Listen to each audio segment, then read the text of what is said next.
A vida não é brincadeira, amigo. A vida não é brincadeira. A vida é a arte do encontro, embora haja tanto desencontro pela vida, escreveu o poeta Vinícius de Moraes. Como se ilustrasse a busca humana pelo encontro e a enorme quantidade de desencontros que ficam pelo caminho, o poeta Carlos Drummond de Andrade escreveu: João amava Teresa, que amava Raimundo, que amava Maria, que amava Joaquim, que amava Lili, que não amava ninguém. João foi para os Estados Unidos, Teresa para o convento, Raimundo morreu de desastre. Maria ficou para a tia, Joaquim suicidou-se e Lili casou com José Pinto Fernandes, que não tinha entrado na história. Jacó amava Raquel, mas se casou com Lia. Depois se casou com Raquel também. Elas eram irmãs. Jacó amava mais a Raquel, mas foi Lia quem primeiro lhe deu filhos. Depois de engravidar de Jacó, Lia suspirou e disse: finalmente, finalmente meu marido vai me amar. Raquel, por sua vez, sofria porque era estéril. Lia sofria porque era rejeitada. Na competição com Lia, Raquel, que era estéril, ofereceu sua serva para que Jacó a engravidasse. Lia não deixou por menos, também tinha uma serva, e ofereceu a sua serva Zilpa para que desse um filho para Jacó também. Finalmente, a amada de Jacó, Raquel, engravidou e teve o menino, o filho José, o filho amado de Jacó, que por ser o preferido do seu pai, depois seria também tragicamente vendido pelos seus irmãos para uma caravana de ismaelitas, trazendo tanta dor para Jacó, àquela altura, já um homem idoso. Raquel morreria na terra prometida e morreria depois de dar à luz ao segundo filho para Jacó, Benjamim. A vida é a arte do encontro, embora haja tanto desencontro. Quanto desencontro houve na vida de Jacó, de Lia e de Raquel? Quanto desencontro. Quando os meus filhos eram pequenos, eu lia para eles uma das histórias do Antigo Testamento, não era exatamente essa, mas era uma história tão conturbada quanto essa, do ponto de vista afetivo, do ponto de vista da moralidade, e depois de ler uma dessas histórias perturbadoras do Antigo Testamento, um deles, eu acho que o mais velho, Pedro, ele escutou a história e disse: pai, você tem certeza que essa história é apropriada para a nossa idade? Parece que o Antigo Testamento está cheio de histórias inapropriadas, não é? Talvez maiores de 16 anos tivesse que ter uma recomendação. A história de Jacó é uma das muitas histórias humanas, história de gente de carne e osso, gente que se apaixona, gente que sofre, gente que é rejeitada, gente que tem os seus encontros e os seus desencontros pela vida. Isso é a Bíblia, isso é o Antigo Testamento. Encontrar alguém para amar e ser amado por essa pessoa é uma aspiração humana legítima, verdadeira. Mas quantos desencontros ocorrem nesse tipo de busca? Conhecer e ser conhecido por outra pessoa na intimidade, ter a experiência de cuidar e a experiência de ser cuidado por alguém, ter alguém para partilhar sonhos e projetos, ter alguém para compartilhar desabafos, aspirações. Isso é extremamente humano, isso é humano. Mas você há de concordar comigo que essa é uma construção delicada, delicadíssima, cada vez mais complicada, e não há, no espaço dessa mensagem, tempo suficiente para examinarmos por que nos últimos tempos, décadas, talvez século, essa construção tenha ficado ainda mais complicada. O fato é que nesse processo de amar e de ser amado, de amar e ser amada, precisamos lembrar que seres humanos amam, mas amam defeituosamente, porque são pecadores. Amam, mas amam defeituosamente, porque são pecadores. E nessa condição, muitas vezes ferem, muitas vezes são feridos, machucam uns aos outros. Essa é a realidade da vida humana. Nossa abordagem do perdão, nesse mês, ficaria incompleta se não passássemos por essa área que é tão cheia de histórias, de felicidade, de romance, de beleza, mas também de dor, de rejeição, de sofrimento. Essa área que nós chamamos de amor conjugal, amor romântico. Será que uma história tão antiga e tumultuada como a história do nosso patriarca Jacó pode nos ajudar a entender um pouco melhor esse tema? Não seria melhor que lêssemos apenas 1 Coríntios 13 e que tentássemos aplicar as verdades que foram formuladas sob a inspiração do Espírito Santo de modo tão bonito pelo apóstolo Paulo? Veja comigo na tela, texto. Toda a Escritura é inspirada por Deus e útil para o ensino, para a repreensão, para a correção, para a educação na justiça, a fim de que o homem de Deus seja perfeito e perfeitamente habilitado para toda boa obra. Toda Escritura é inspirada por Deus. Portanto, sob a orientação do Espírito Santo, nós devemos ler a palavra de Deus com temor e tremor, buscando para a nossa vida aprendizado, educação na justiça, como diz o texto que acabamos de ler. Quero convidá-lo a olhar comigo essa história de amor, essa história de rejeição, essa história de dor, à luz do tema que nós estamos examinando nesse mês: perdão, teoria e prática. Vamos olhar primeiro para o personagem que já começamos a estudar no domingo passado, Jacó. Jacó conta-nos uma história de amor, de idolatria e de sofrimento. Vejamos por quê. A narrativa do Gênesis nos dá elementos para afirmar que a educação recebida por Jacó no seu lar havia criado nele uma grande vulnerabilidade emocional. É isso que nós percebemos quando lemos atentamente a história familiar de Jacó. Por quê? Jacó nunca teve o amor do seu pai Isaque. O filho preferido era Esaú. Por outro lado, Jacó teve amor, muito amor. Amor defeituoso, de uma mãe manipuladora chamada Rebeca, que se associou a Jacó para manipular o pai Isaque. Jacó viveu sob a tutela dessa mãe manipuladora até o dia em que saiu de casa, que fugiu para não ser morto pelo seu irmão, mas caiu nas garras de um tio manipulador chamado Labão.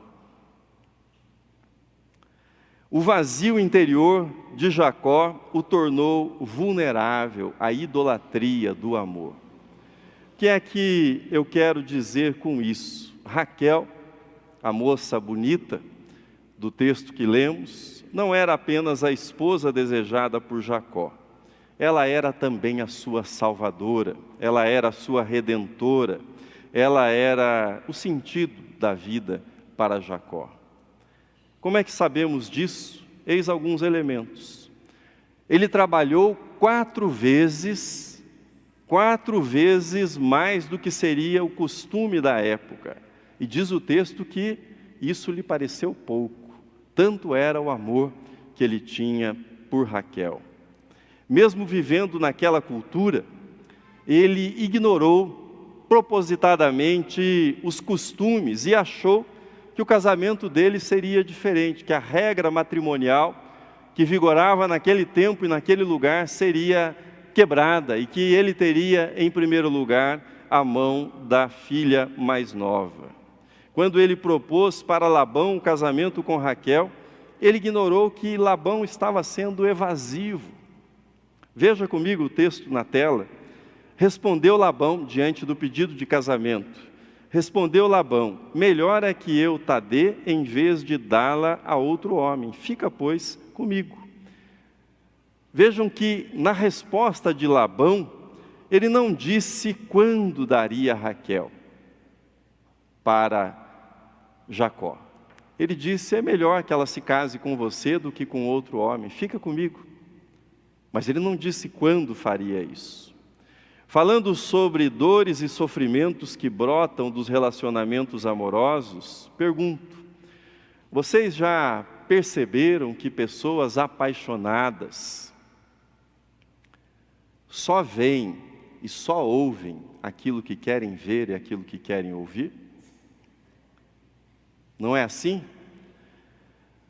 É a chamada cegueira do amor. Todo mundo na família está vendo que haverá alguma complicação pelo caminho, mas a pessoa, os apaixonados ou as pessoas não querem ouvir ninguém, não querem ouvir nada a esse respeito. Quais foram as consequências para Jacó e sua família? Veja na projeção uma pequena citação. Mais tarde, a idolatria de Jacó por Raquel criou décadas de angústia em sua família. Ele adorava e favorecia os filhos de Raquel em detrimento dos de Lia, tornando corruptos e amargos os corações de todos os seus filhos, envenenando o sistema familiar. Temos uma frase para descrever alguém que se apaixonou: ele beija o chão que ela pisa, ou ela beija o chão que ele pisa. Quão destrutivo isso pode ser quando acontece literalmente. Essa é uma citação do livro Deuses Falsos, de Tim Keller. Ou seja, Jacó, dá pena de Jacó quando ele está velhinho e descobre a história de José, que José está no Egito e é levado para o Egito, a gente fica condoído, mas ele arrumou aquela confusão familiar. Ele participou ativamente, ele contribuiu ativamente para envenenar o sistema familiar no qual ele vivia. Mas vamos para Lia. Competição, rejeição e dor. Outro personagem que está nessa história e nessa batalha de sofrimento é Lia. Lia era a filha que o pai não queria. Tornou-se a mulher que o marido não queria. A irmã que viveu sempre à sombra da irmã bonita, da irmã cativante, tornou-se a mulher mal amada, a mulher rejeitada, a mulher que sofria. O coração de Lia tinha um buraco tão grande quanto o que havia no coração de Jacó. Tão grande. Jacó queria preencher o vazio que havia no seu coração com Raquel. E Lia queria preencher o seu vazio conquistando o amor de Jacó. Como é que ela faria isso? Que recursos ela tinha? Por meio dos valores tradicionais da família. A coisa mais valiosa num casamento, naquele tempo, nos tempos bíblicos, era a geração de filhos. Filhos eram a mão de obra, filhos eram a garantia da continuidade da vida, proteção para os pais na velhice, e tentando encontrar felicidade e identidade através desses valores tradicionais, Lia ofereceu a Jacó filhos. Ela dizia: se eu tiver filhos, o meu marido me amará. Isso aparece nos nomes dos filhos de Lia. nas expressões que acompanham o nascimento dos filhos. Veja, por exemplo, na tela, o que se disse do primeiro filho, Rúben. Lia disse: o Senhor atendeu a minha aflição, por isso agora meu marido me amará meu marido. Segundo filho, diz Lia: soube o Senhor que era preterido e me deu mais este. Chamou-lhe, pois, Simeão. E veio o terceiro filho. E aí Lia diz: agora desta vez se unirá mais a mim meu marido, porque lhe dei à luz 3 filhos, por isso lhe chamou Levi. Você percebe o apego de Lia ao papel tradicional que lhe era reservado de geradora de filhos? Quanta dor havia na vida dessa mulher, quanto sofrimento na sua vida. Jacó queria preencher o vazio com o amor de Raquel. E Lia queria preencher o seu vazio conquistando o amor de Jacó, sendo uma esposa tradicional. A mais tradicional possível, ou seja, dando-lhe filhos. A história é bem conhecida, nós lemos parte dela. As 2 mulheres iniciaram uma espécie de campeonato para ver quem oferecia mais filhos para Jacó. Como Raquel, até aquela altura, era estéril, ela apresentou a serva. Lia não deixou por menos e também apresentou a sua serva. Examinar a história de Lia nessa perspectiva da luta pelo amor, a história marcada pela rejeição, pelo sofrimento, pela dor, é importante para nós. É importante porque essa história mostra os limites tanto das promessas de salvação pelo amor romântico, ou seja, encontrar a alma gêmea, como mostra os limites do sentido da vida por meio do cumprimento dos papéis tradicionais reservados à família, ao esposo, à esposa. Nem romance, nem tradição podem salvar um ser humano no sentido espiritual de salvação. Somente Deus pode fazer isso por nós. Somente Deus pode tocar neste lugar mais profundo do coração que busca sentido, que busca salvação. O ponto central, então, não se trata de desvalorizar o amor romântico, não me entendam mal. Está no Gênesis também: não é bom que o homem viva só. Por isso far-lhe-ei uma auxiliadora que lhe seja idônea. E quando Deus apresenta para Adão, Eva, sai a primeira poesia da história. Esta sim é osso dos meus ossos e carne da minha carne. Primeiro poema apaixonado, dito por Adão. Então não se trata de desvalorizar essa perspectiva de vida que foi instituída por Deus. Também não se trata de desvalorizar a tradição de uma família estável, mas de mostrar os limites, as fragilidades desse tipo de amor. Trata-se de perceber que somente Deus pode preencher as necessidades de um amor perfeito, de um amor eterno, que habitam o coração humano. Somente Deus. Isso nos leva ao terceiro ponto: amor, perdão e esperança. Como é que você conta a sua história de amor? Qual é a sua narrativa, a sua trajetória? Como você lida com as mensagens insistentes que estão no cinema, que estão nos livros, estão nas revistas? E essas mensagens dizem o tempo todo, as músicas dizem: se você não estiver perdidamente apaixonado, a sua vida não tem sentido. Essas mensagens chegam o tempo todo. Você já lutou pelo amor de alguém? Como Jacó ou como Lia? Você já passou por isso? Você também já se deixou escravizar na busca do amor de alguém? Você já foi rejeitado, rejeitada por alguém? A beleza da Bíblia A beleza da Bíblia é que é um livro sobre pessoas como nós. Pessoas que poderiam ter vivido agora, no século 21, em 2020. Pessoas que se iludem e pessoas que são iludidas. Pessoas que manipulam e pessoas que são manipuladas. Mas, sobretudo, de pessoas que estão na busca para preencher um enorme vazio que carregam no coração. Essa é a história que a Bíblia conta. Mais uma vez eu lembro o que disse no domingo passado. A história de Jacó, ela não vale a pena ser lida, se for lida apenas como história de Jacó, Raquel e Lia. Se lida apenas nesse plano, é mais uma novela, é mais um romance. Mas a história de Jacó vale a pena ser lida se nós percebemos o Deus de Jacó. Como é que Deus entra por essas frestas? Como é que Deus entra nesses desencontros, nessas trombadas, nesses sofrimentos? E como Deus se revela para redimir essas pessoas em meio a esses sentimentos confusos, essas frustrações? Como é que Deus entra na história de Jacó, Lia e Raquel?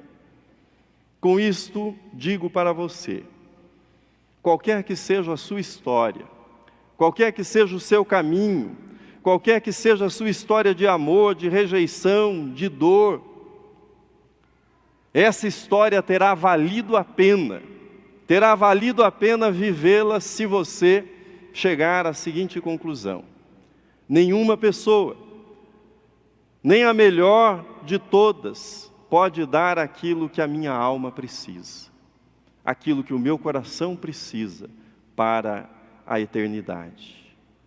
Não importa se você tem 15 anos,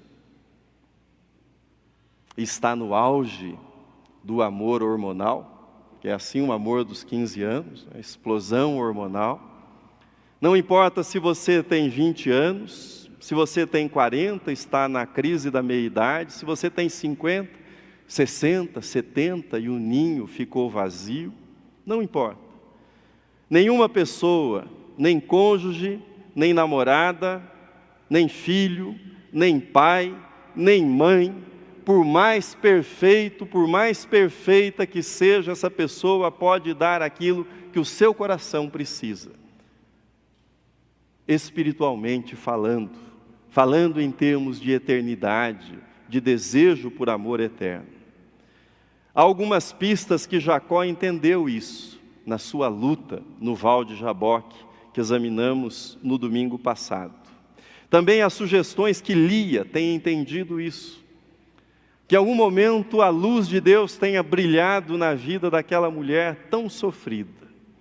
Comentaristas observam que Lia, quando falava em Deus, ela não usava Elohim, que era o termo usado naquela região onde o seu pai, Labão, vivia e onde ela havia nascido. Eles falavam referindo-se a Deus como Elohim.